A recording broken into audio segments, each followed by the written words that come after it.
ELISA চাল নিয়ে খেলছে।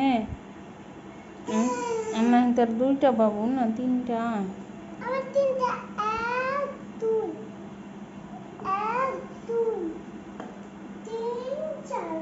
চারটা বাবু।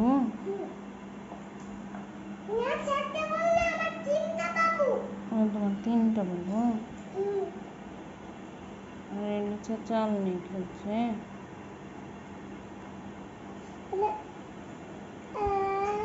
এলিসার বয়স 1 বছর 1.5 মাস। 1 বছর 6 মাস। আমাহিতার 1 বছর 3 মাস। 1 বছর। অনাহিতা তোমার বয়স কত? 3 বছর 6 মাস। এলিসা তোমার বয়স কত? 1 বছর 6 মাস।